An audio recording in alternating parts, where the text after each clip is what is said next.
Hey everyone, in this video we're going to be talking about the main problems that Dead by Daylight currently have. Keep in mind this is only from my experience and my opinion on this game. I do not speak for everyone else who plays this game. So without any further ado, let's get right into it.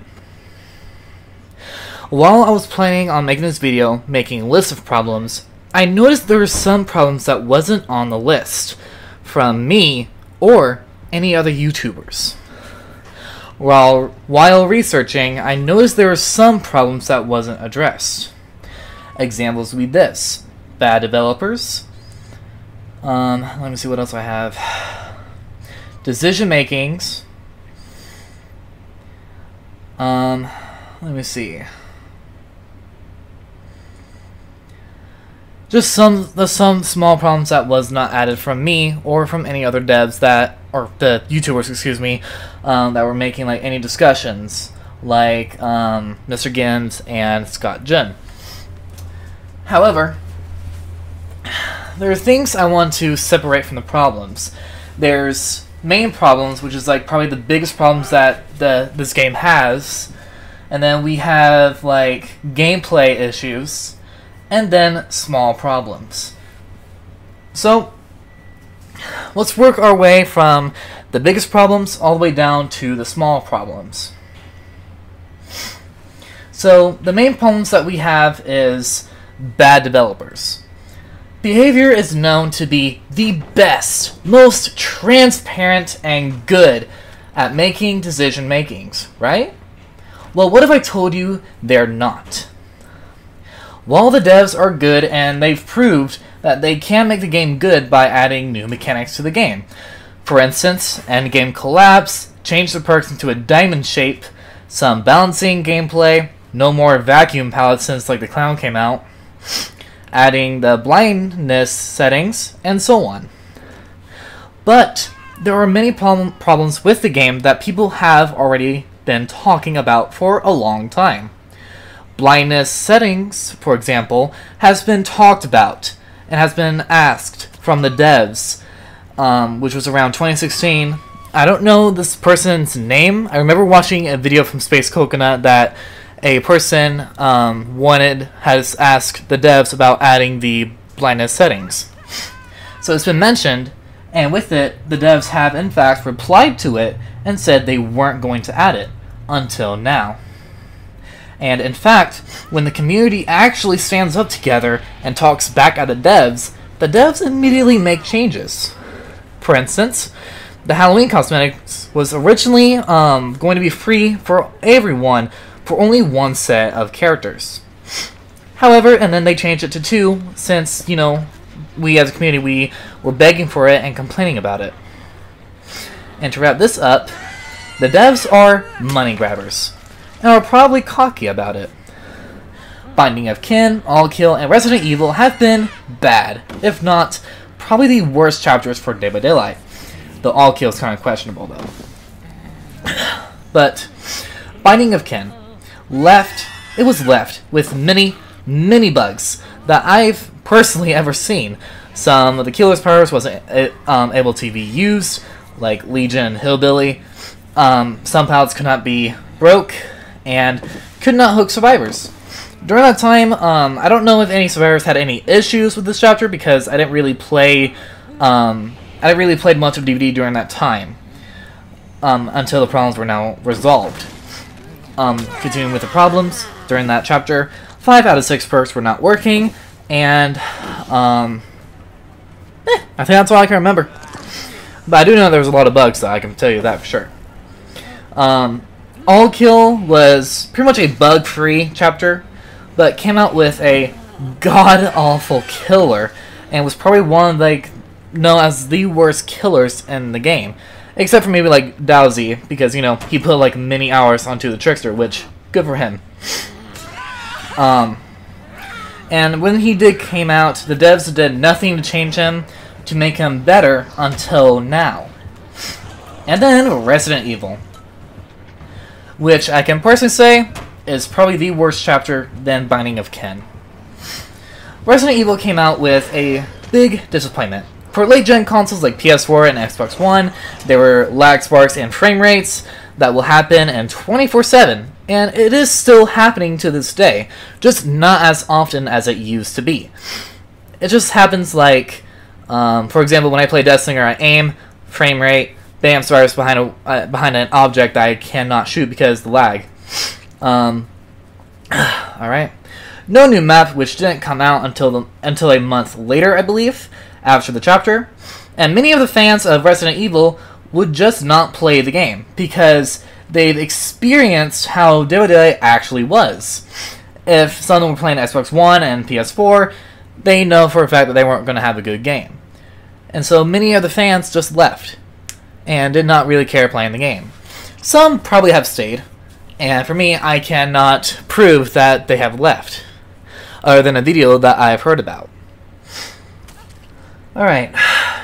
One second, please. In conclusion, all these 3 chapters could have been better if the devs took the time to get the problems resolved, but released in bad states and was only for the money. Now, I understand that business is business. You're trying to get money, trying to be rich, and trying to make sure you pay the workers, right? But if the devs really want the big money, going for the big win, they should invest in long-term instead of short-term, because the chapters have been awful. But at the same time, I'm not their boss, so I can't tell them, and neither can you. Next is balancing issues. The balance on this game is not good. For instance, generators go by too fast, RNG of loops back to back, unless you're like me who can be very unlucky with loops, some killers camp, slug, and tunnel, and perks who are designed poorly. Let's talk about the generators first. Generators take about 80 seconds for one person to complete a gen, with no item, no perks, or any skill checks. If there's 2 survivors working on the same gen, it would take 47.06 seconds. 3 survivors is 38.1 seconds, and 4 survivors take 36.36 seconds. With Prove Thyself, it goes even faster. I don't know the numbers though because tried researching and it didn't go well for me. I got the wrong numbers. And if the killer does kick a gen at a generator that's at a progression of 99.9, it will take around 320 seconds to fully regress. Which is like what? Doing the math here, give me 1 second. 5 minutes and 20 seconds. That's how long the game's gonna last for. Totally. Next, talk about the RNG. RNG is just RNG. I hate it with a passion personally. I wish I had some luck in my life. Or just wish that the layout of each match can just be the same. Just maybe with some different environments added on the match, like rocks behind a loop or whatever. So on and so on. RNG is just RNG. Now, killers, camp, slug, and tunnel. I personally don't care about being camped, slug, or tunnel. However, I will be honest and say, yes, I will say something like, please don't tunnel me, why are you going for me? And so on. It depends on the mood I'm in. If I'm upset because I had a bad day, then I will talk crap to myself. Or doing a same challenge for like 3 games in a row, or 5, and haven't completed it because of my actions, bugs, teammates, and killers, then you should understand the reason why I'm frustrated. However, in the end of the day, I will understand why they did go for me, why they camped, slug, and tunnel, because, you know, at the end of the day, they're trying to win. So no need to be upset with them. And yeah, we'll move on from there. Perks. Perks are good and bad. What they're good at is solving some of the problems that everyone has. Survivor, for instance. Killer tunneling, borrowed time. Killer still tunneling, decisive strike. Kindred, always kindred when you're going solo queue. Spotted from the killer, distortion. Making distance, sprint burst. Generator locations, visionary. Healing really slow, body knowledge. and so on. And the same problem is for the killers too. Don't camp, barbecue and chili. Too many pallets, brutal strength, enduring spirit fury. Survivor's location, barbecue and chili and nurse's calling. Slow the game down, corrupt or ruin, plus undying and tinkerer, and so on. I think the perks are bad as well, because they may solve the particular problem, but they don't solve the gameplay. And there are people who I know that don't want to let go of a perk because it's their crutch perk that they want to, because they feel like they need it in order to win the game and try to have fun. And so I think that someone who like relies on it, or someone that thinks they need it so badly, is not good for the game, in my personal opinion. Like just as a strike, people who don't want to get tunneled, they have to run it if they don't want to be tunneled. But at the end of the day, it's DVD. Next, it is decision makings, hackings, and forums. As we know, the devs make bad and somewhat good decision making for the game. One of the worst decision makings, I would say personally, is that a person named Lord Tony has mentioned about someone hacking and got banned from the forums for naming and shaming. What? Naming and shaming? I would argue that wasn't naming and shaming, because a hacker is a real big deal. And for those of you who don't know, he's banned on the forums because he mentioned that someone was hacking, and then he got banned for apparently naming and shaming. Titanfall 2, for instance, a hacker has been known to, he has made the game unplayable on multiplayer for a long time, and the developers of Respawn and EA did nothing to fix or solve the hacks, and it's still on sale. Now, obviously the game is good to play right now, but it takes time to find matches, and some lag spikes here and there. Back to DVD. But banning someone like Lord Tony, who is telling you about a person who is hacking, makes me personally think that you are just trying to cover up the hacker's tracks. Dowsy, True Talent, TRJ, hell, other YouTubers show videos about a match with a killer, and they do report the situation, and the devs do nothing. More and more videos come out with hackers on a daily basis. Actually, I should not say that, but more videos come out, and the hackers, they just show how they're unstoppable. Releasing patches early with some bad patch and bugs and so on. Give me 1 second, please. More and more videos come out with hackers on the game and show that they're unstoppable. So that needs to be solved, developers, don't you think? Alright, let's talk about the chapters. Releasing patches early with bad patches and more bugs and so on. Now, we've already talked about this, so we're not going to worry about that. As for the forums, I feel like they do nothing but interact with other players, which is good because as a community, we should come together and try to be friendly towards one another, but we all know how DVD's community is like. Next on the argument, or the topic, human greed and no competition. We already know about the greed from the devs when releasing chapters for Binding of Kin, All Kill, and Resident Evil, and not fixing the game properly. But DVD is the only game with no competition.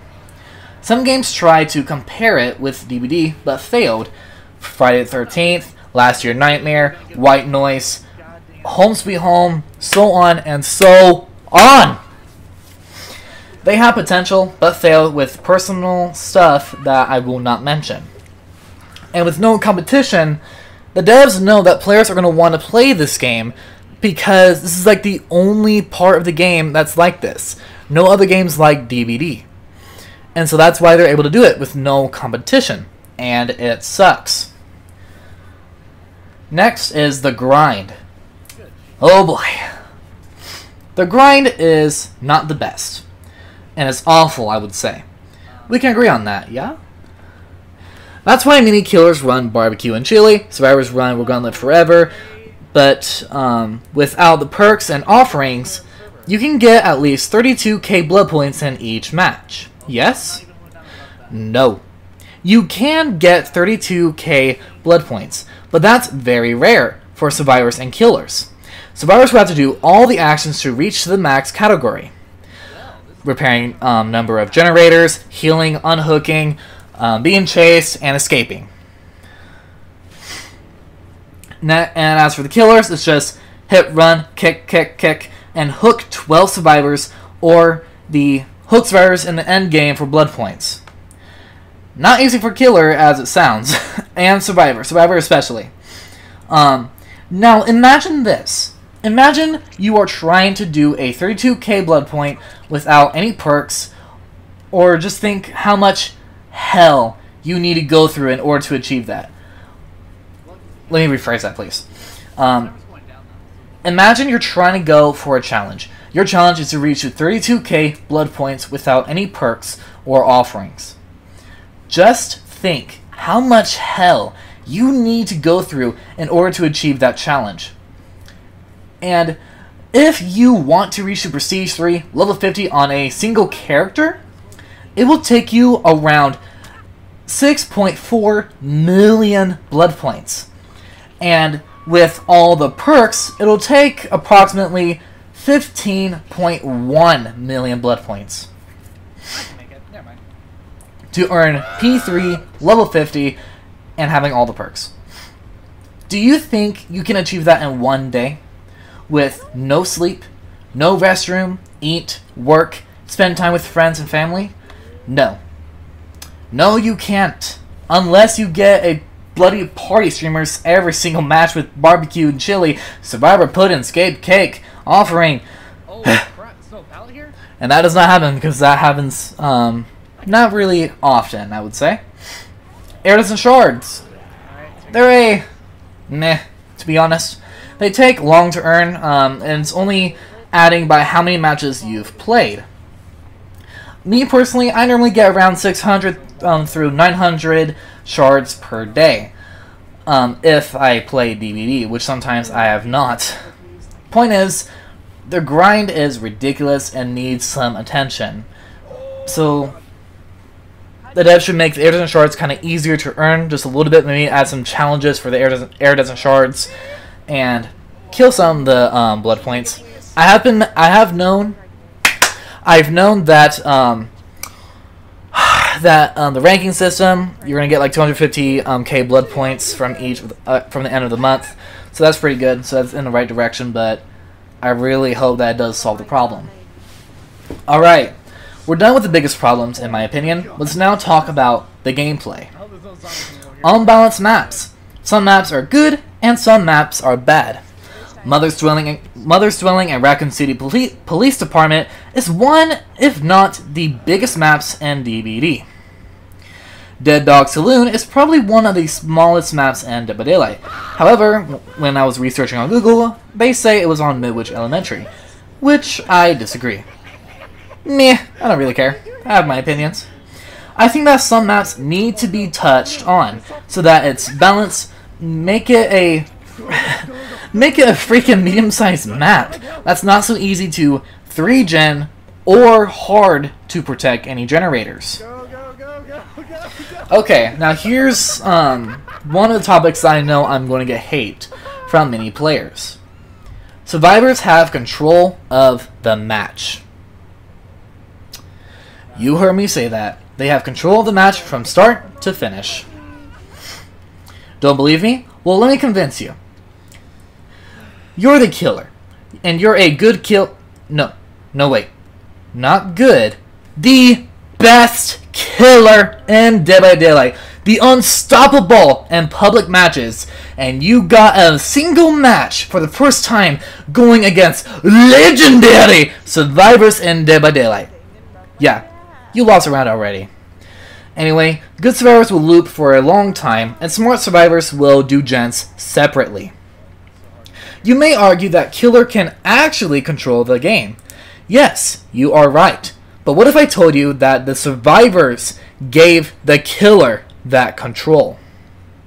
You see, the killer will only have control of the match if the survivors aren't doing any generators, being suicidal, or rage quitting. Being altruistic will get you killed and your team.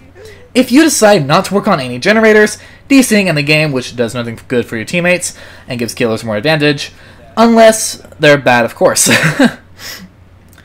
The killers are bad, of course, if you're in a 3v1 situation. Anyway, if survivors play less altruistic, the game will be finished roughly around 6 to 7 minutes, because they won't play dumb, they will try to win, as other players do. Games that only go to, like, let's say 15 minutes to like maybe 20 or longer, survivors are hardly doing any generators, or a killer has a 3-gen that's so close that none of the survivors can work on. And you may ask me, or think, well, should some survivors be dead? No, and yes. Survivors will either be on their last hook, or they just have insane hidden throughout the entire match and figuring out the killer's behavior with the gen location. So that's my opinion on the control part. I do personally think that survivors have control of the match from start to finish. It's the decision making that survivors have to make. That is either smart or stupid. If it's stupid, you're giving the killer a huge advantage. So good luck playing. Next, harassment and toddlers playing this game. Harassing other people is not okay and should not be tolerated, especially from grown adults. I swear, y'all act like toddlers, unlike the preschoolers that I see for family studies. I do understand the reasoning why people may be mad, but they should not have a reason to be racist, homophobic, or saying any death threats towards anyone. Harassment is one of the reasons why I didn't want to play this game in the first place, or it just made me be drained from the game more and more. While I can change the privacy setting on PS4, it won't do anything because the match was so personal that they decided to find and research my social media and send hate to me. All in all, just be ready for the assault and for the people who are going to harass you when you're playing killer or doing something that's going to tick someone off when you're playing survivor. And for those of you who like to harass people, I only got a few words for you. Get good. Hackers, blah blah blah, we discussed about it. Some is, funny, some fun and interesting to watch, but cannot go on forever. Servers! Lagging and bad connection. The lag sparks, we've pretty much already talked about it earlier on the main problems. Lag sparks happen on a situation when anyone's survivor or killer, at least for late gen consoles. Dead Hard is pretty much useless. I personally don't use it because I know how bad it is. The lag will get people killed and lose a chase quickly. Voice crack right there. And for those players who think I'm throwing the game, please know that I'm purposely trying to not do that. 3-gen. 3-gen is a big deal for survivors to handle. Hard to work on gens and make the game last long. While it is rare sometimes, it can happen if the killer is paying attention to the gen location. It is avoidable, but I do personally think that, let's say Dead Dog Saloon, probably one of the easiest maps to 3-gen, there should be a solution to help survivors break out from that 3-gen potential, because having 3-gen is not fun to deal with. The grind, or the small amount of blood points, we already talked about it, so yada yada yada. Small problems. Small problems I personally have with the game is bad teammates, same killers, RNG, camping, and tunneling. Now, not everyone is perfect. I personally sometimes play awful when I'm survivor. For some moments, of course. But I do sometimes question other players' decision makings when they're in high ranks, when they're not supposed to be. I swear, y'all need to be in green ranks.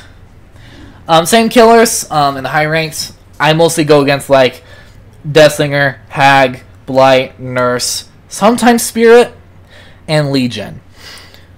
Now, me personally, I don't mind them playing as any killers. I can absolutely understand why they're using powerful killers because, it gives them a chance to win and to enjoy playing the game. But when you are a survivor who's just trying to play the game, have fun, going against like many different killers that you want to go against, it is hard to find those kind of killers that you want. But at the end of the day, we should not blame the killers. RNG, you know, it's just luck. I hate it with a passion. Campaign tunneling, we already talked about it. I guess another thing I can add is, you know, flashlight clicking and teabagging from the survivors, but that's just them trying to be annoying. But, yeah, that'll be it for today's video of the problems I have.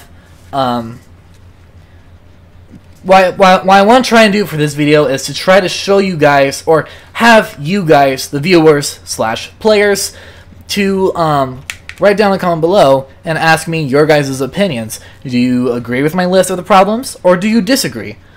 If so, let me know in the comments below. Anyway guys, I'm out. Have a good day, and goodbye.